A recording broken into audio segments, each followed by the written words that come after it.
who's next? Yeah, who's next? Welcome to the C.L.I.M.B. This is a show dedicated to helping singers, songwriters, and indie artists like you create leverage in the music business. As a matter of fact, that's what we are here for. We want you to win, and we're going to win by creating some leverage in your relationships, in your art. That's what the C.L.I.M.B means. C.L.I.M.B, creating leverage in the music business. Love it, live it, learn it. I want to introduce you to my co-host, Mr. Brent Baxter. Brent is an award-winning hit songwriter with cuts by Alan Jackson, Randy Travis, Lady Antebellum, Joe Nichols, and more. And what I really love about Brent is that he helps songwriters turn pro by teaching the art, the craft, and the business of songwriting. And you can find Brent at songwritingpro.com. Once again, that's songwritingpro.com. Hey, and I would like to introduce you to my co-host, Johnny Dwinell. Johnny owns Daredevil Production. It's an innovative artist development company. They help you find your sound, and they help you find your audience. Not only do they develop and improve your artistry, they also grow and monetize your fan base, creating cash flow. Yeah. Baby.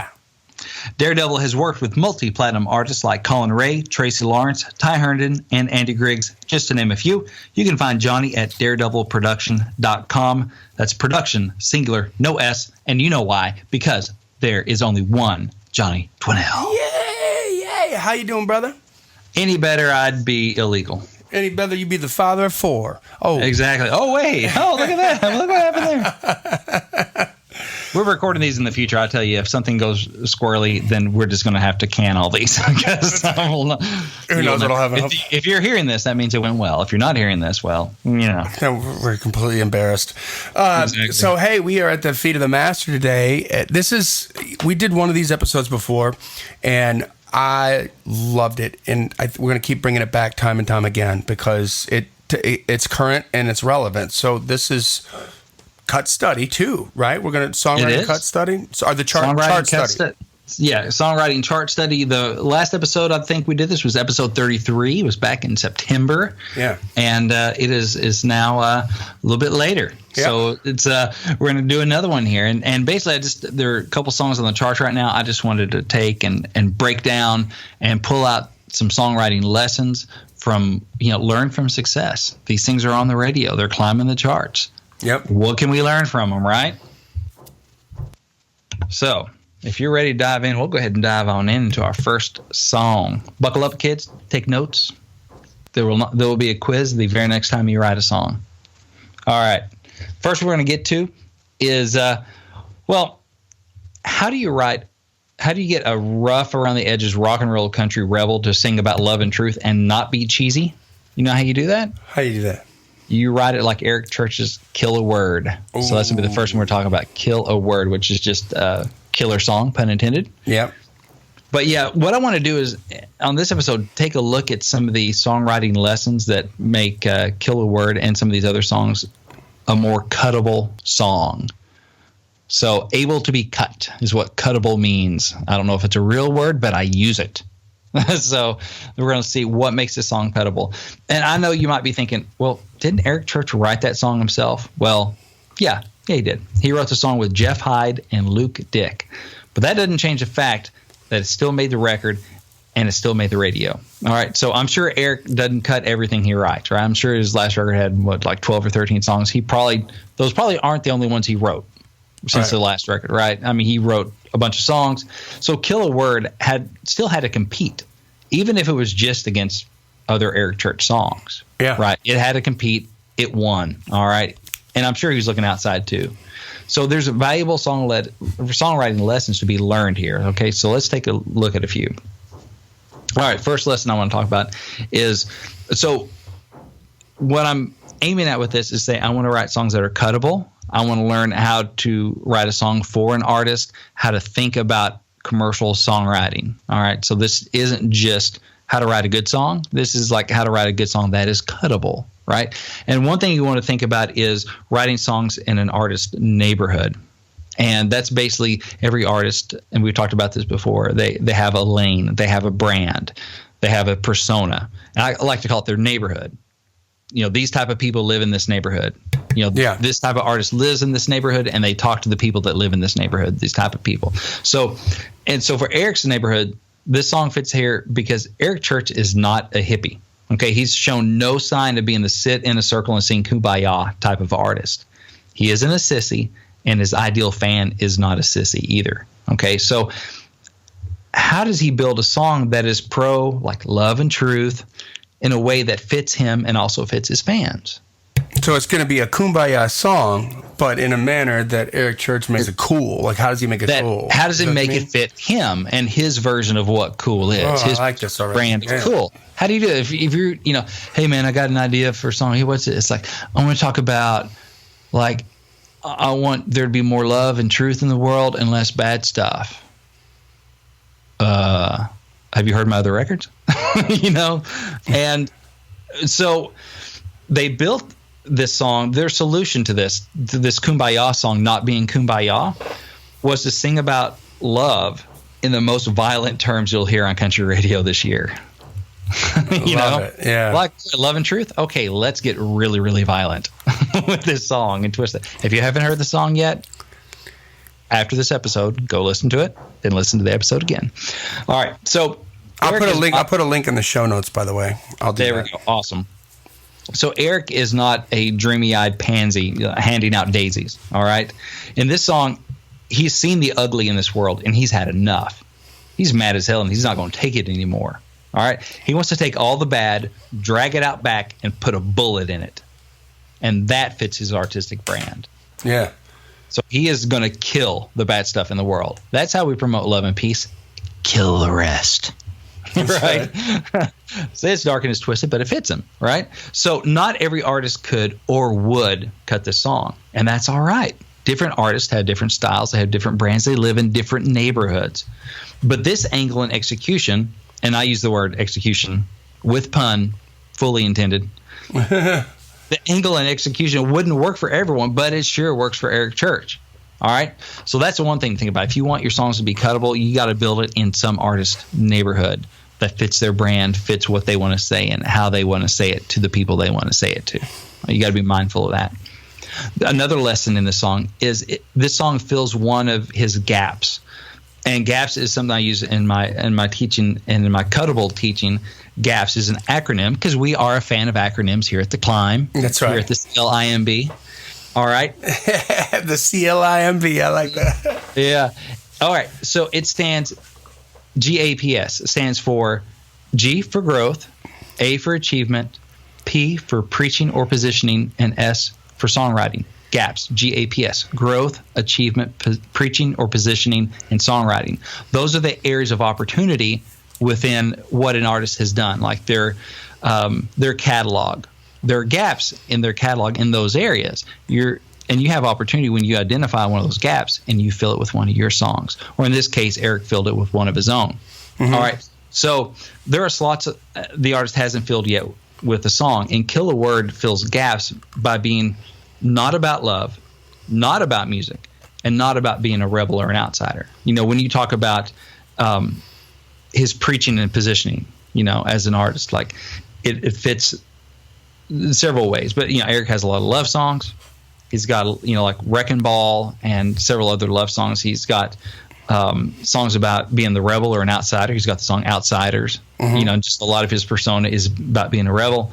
And then he has songs about music, record year, and songs on his albums, Mr. Misunderstood, and a bunch of stuff that is about music and music business and that kind of stuff. This song is not any one of those. So it falls in between, but it fits in that world.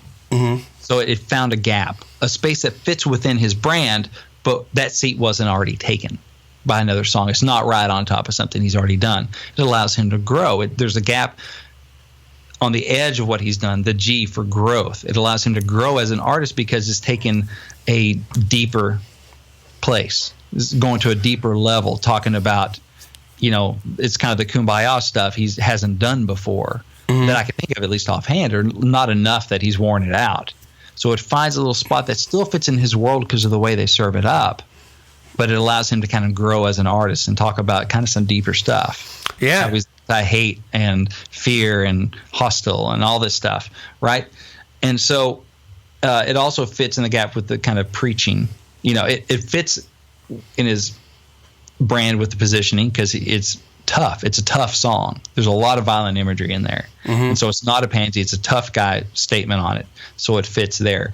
So it makes sense as an artist, even though it's something he hasn't really covered before. It kind of fits in there, and it allows him to grow into a new space as an artist. G for growth. It adds some depth to his persona and to his catalog. So he's kind of breaking new ground, but it still fits for what he does. So that's an important thing. If you keep doing the same thing too, I think it gets a little stagnant. There's not a lot of bands who have gotten, or artists who have gotten away with that. Right. They some have. I mean, AC/DC comes to mind. But what we enjoy about the character arc of an artist is, think about Taylor Swift going from you wear short skirts, I wear sneakers, you're a cheer captain, I'm in the bleachers, to I've got a long list of ex-lovers, here's a blank space, you can write your name, they think I'm insane. That's we grew with them, right? We're growing. There's an amount of time between those records. So those gaps, we're providing that growth and figuring out a way to make that fit is what a great challenge, right? Yeah, exactly. Yeah, if you're thinking about writing for an artist or for the market, you want to think about where are the gaps. Those are the opportunities. I don't want to write, exactly what Eric's done before because he's already done it. That seat's taken. I want to find something on the outer edge. Yeah. So another lesson in this one is it's more cuttable because the song shows you what can't be seen. I'm a big fan of imagery, right? I use it in a lot of my cuttable lessons. But country music is a very visual genre. We like to see our songs when we hear them. Okay, but how do you talk about fear, hate, regret, all that stuff, and still give us imagery? Well, the songwriters chose to show us the various methods of execution. All right, so yes, it's all metaphorical, but I still see teeth flying and bare hands around a neck.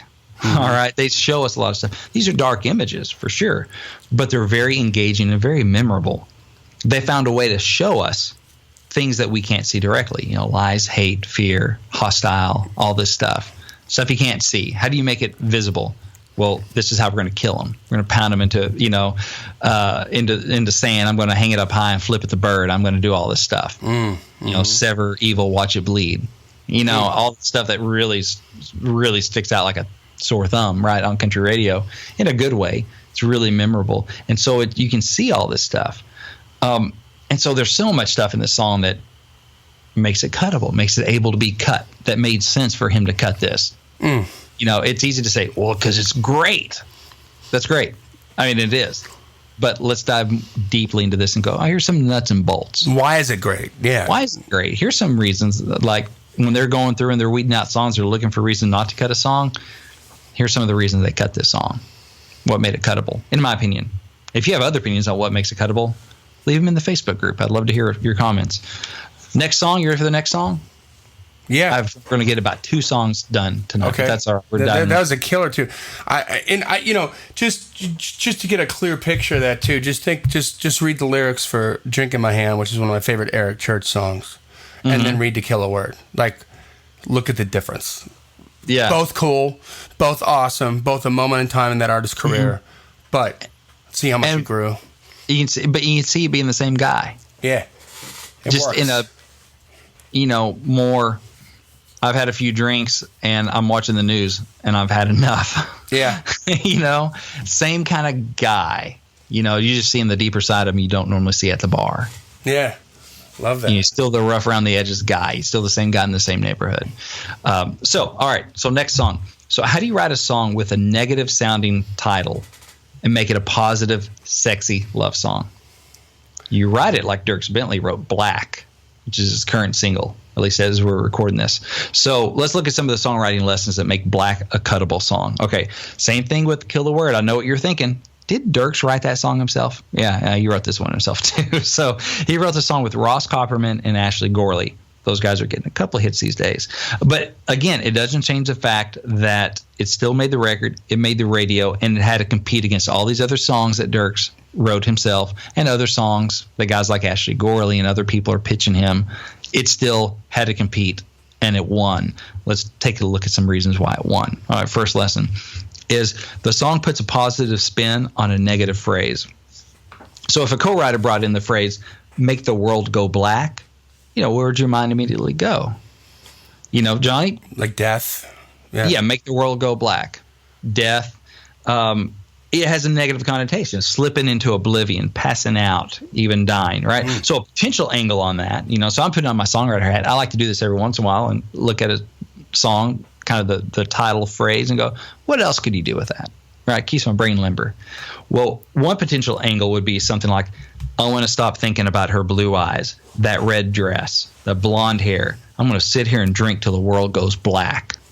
Play off the color thing, right? Yep. And that could work fine. It could be pretty dang cool. If it was good for the artist too, obviously, yeah. Yeah, exactly. But just as a song, that could be a cool angle on that. Make the world go black. I'm thinking about these colors, all the pictures of her. I'm going to drink until it all goes away. Yeah, yeah. But it's definitely a negative song, right? It's a heartbreak song, and the writers know that a song with a positive spin usually gets more spins. That's tweetable. Feel free to tweet that. A song with a positive spin usually gets more spins. Yes, it does. I love that. Yeah. So welcome to Nashville. I'm going to tweet that. Knock, knock. Who's that? Matt. Okay. So, and I don't know how they wrote this. I don't know if that phrase, make the world go black, was the first thing they brought in, but let's just assume it was, right? And so your mind first goes to the oblivion, the drinking yourself, you're dying, whatever, make the world go black. Well, okay, they know enough to go, is that the best angle we can do? Is that the most commercial, cuttable angle we can write this? Let's keep twisting it. Let's keep going. Let's just see what else is there. Let's dig deeper. All right? You don't want to go with the first idea that hits you. It might be the right idea, but you don't know that until you've really examined it from every angle. And by the way, like right there in that decision moment, what do you got to lose? Exactly. You can always come back to it. Right? Yeah. How's that bad adventure right there? Like it's not. Go down that road.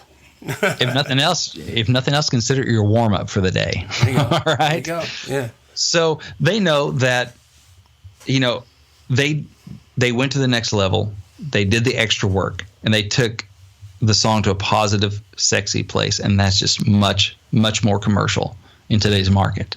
Mm-hmm. So they knew that, so they kept digging. All right. So that's lesson number one. If you have a negative sounding phrase, see if you can spin it positive. These days, the math just works more in your favor. For one thing, it makes it a lot more fresh because there might be other songs out there about make the world go black. There might be other titles, versions of that written, but not as many are going to be twisted this way because a lot of writers aren't going to do the work. So I got to interrupt you for a second. So I cut a song with an artist, Jason Ashley, on a song that you wrote, I think with Matt Klein and Greg Campbell, the artist. Greg, you know what I'm talking about? I believe so. So it's and I love setting this up. So in country music, the name of the song is "Let's Fight." Mm-hmm. Okay, and immediately you're thinking, okay, it brings you to a negative place, right? It's gonna be about a bar fight, a bunch of country boys like testosterone doing. But no, what if I told you that it was a ballad and it's called "Let's Fight"? And now you're like, wait, what? Well, he's going to lose because he's a pansy. Right. And if it's a ballad and it's about let's fight, what is it, like a sappy song about whatever, like the war or something like that, But no, what if I told you that it was a ballad love song called Let's Fight? This is a prime example, I think, of what you're talking about, right? Mm-hmm. Like, because it's like, let's fight and say what we got to say tonight. I refuse to walk away. I refuse. Yeah, like run through those lyrics because it's about two couples getting together and figuring it out. Yeah, it's we can't keep going on like nothing's wrong. We're on the same side, so baby, let's fight. It's this couple that there's this rift between them. What is it exactly? The song doesn't concern itself with that. That's not the point. The point is there's this gap between them, the space, this rift. And the guy's finally saying, that's it. This is enough. This has to end. Let's fight. And it starts off thinking, let's go ahead and have it out, which is not what he's saying. Let's fight together against this. Yeah. It's so good. I mean, so what a clever twist. Like that's a negative. That brings up a negative connotation, like black. Right. But then when you get into it, it's completely different. You twist. We're on the same side. Let's fight together. And the opening line, by the way, in that song, folks, is astounding. Like Thank you. That rang my bell with the, I can tell you're not tell by the way you're breathing that you're not asleep. What? Yeah. You're pop quizzing me. Sorry. Girl, I know the way you. Sorry. I know the way you breathe, and I can tell you're not asleep. Not asleep right now. Right now. Yeah. Yeah, and then you just, right there, you already know the name of the song is called Let's Fight, so there you are, just instantly transported into that moment that you had at some point in your history where you're like, yep, I've been right here. Which, sidebar value, hopefully bomb, is like those, I couldn't have written that probably before I was married. Right. And because I wasn't sharing my bed, Yeah. And so it's like one of those little details that, because I'd lived it, and you get used to the way your partner sleeps and the way they breathe when they're asleep and that sort of stuff, because the breathing changes, and you're like, I can tell when you're asleep and I can tell when you're not. And it's a little detail that is telling, but it's not the usual detail. Like I can't think of another song that has that kind of thing in there like that. I'm sure it's probably out there somewhere, but it's fresh, but it's also believable, using an image to get you into the song where something's not right, and it paints that picture in a very realistic way. Even if you haven't been in that situation, you can still picture it. So it's those little details that could really make your song stand out. And because apparently it stuck with you. Not only with me, but I want to add this. So we were missing one song on the record. We were looking for some outside cuts, and we played that for the artist. Now I remember we were going downtown. We're going drinking with the artist, going downtown. We were on 2nd Avenue, found a parking spot, and Kelly's like, let's play him, let's fight. And he's like, I'm done listening to songs. Like, just listen to this one tune, because I think this could be the song that you're going to put on the record. And he's like, all right. And he just acquiesced, because we both were just like begging him. This was when I was still with Kelly, Yeah. We go into that intro, and then that first line hits, and he's in the back seat. If you can picture him with his arms on his knees, sort of intently listening, and then just goes back with his head up in the air and goes, that's it. We didn't even get to the freaking chorus. He was like, oh my God, like that's it. Like it hit him. It hit him right across the head. And when we got through we never made it through the whole song, by the way. Like we just made it through the first chorus, and he's like, that's it. We're going to cut that. Let's go drink. Done deal. Like, it'd been a long day of a whole lot of prep for that record. And really the last thing anybody wanted to do was listen to a song. But that line, especially a ballad, that imagery, bro. I mean, that was the difference between getting a cut, not getting a cut right there. That was it. That sold him already. He was prepared to love the chorus. Awesome. Well, thank you. That's fun. I'd never heard that story. You hadn't told me that one. Yeah. So. Yeah, that was cool. I thought I'd share that with you. So, sorry, I didn't mean to interrupt live, but I thought, the way that twisted that up and sort of comes out, it's a love song. It's a ballad. It's positive from something that sounds negative. That's how interesting is that? So cool. Yeah. Clever. So, Dirk's got Let's Fight too. All right. So, so we got the positive spin on a negative phrase for Black, the Dierks Bentley song.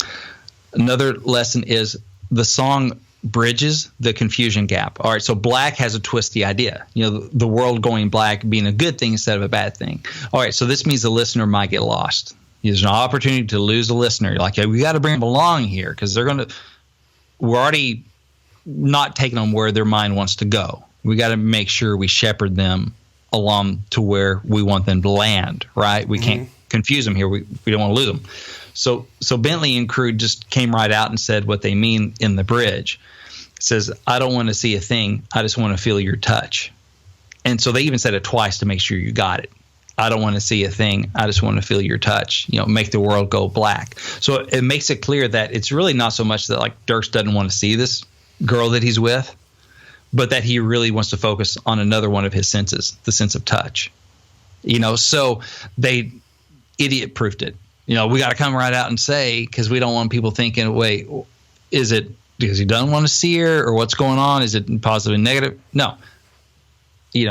I don't want to see anything because I just want to feel your touch. This is why I want you to make the world go black. Not only do I want to make out with you, but I just want to feel.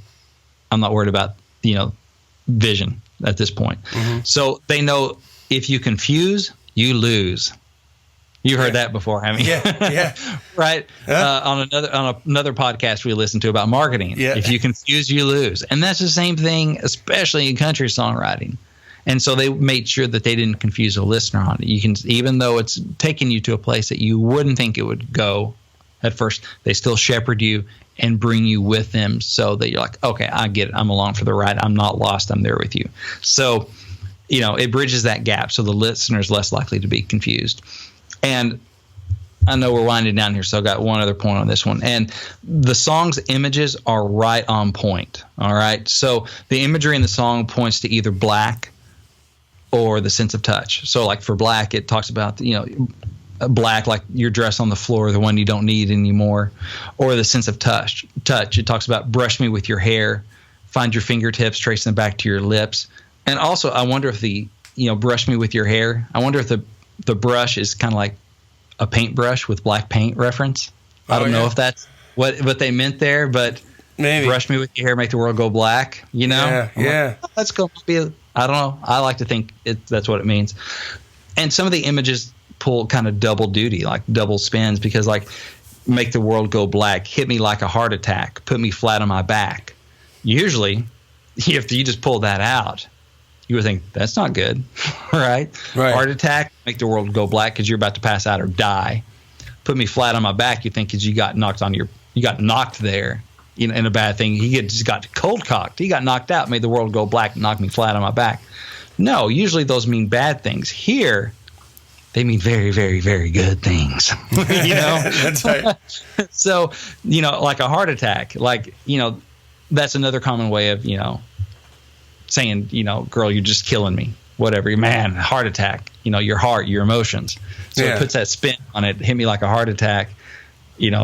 My heart, my emotions, the love, all that kind of stuff. So it has that double meaning. And then also put me flat on my back goes with the make the world go black, but also it has the more literal meaning of let's lay down.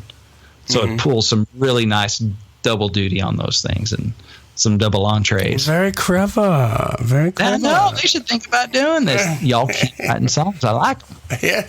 You make a living at that. They should. That whole Dierks guy is pretty good. He's pretty good. I'm not gonna lie. He just kept up with you after that Little White Tank Talk song. That's right. So what else you got for us today, brother? Well, yeah, so I just wanted, those are a few of the elements that make Black and Kill a Word like a cuttable song. And if you want your songs to be more cuttable, meaning like able to be cut, if you want to dive more deeply into some of the concepts I talked about with the imagery and with filling the gaps in an artist brand or moving a song into an artist's neighborhood, I cover a lot of that stuff, or all that stuff, into my new expanded and upgraded version of a workbook I have called Cuttable: Lessons in Market Smart Songwriting. All right, so it's 5 powerful lessons that will help you write songs that artists want to sing, that radio wants to play, that listeners want to hear. And you can check that out, read more about it, find out what's going on there at songwritingpro.com/store.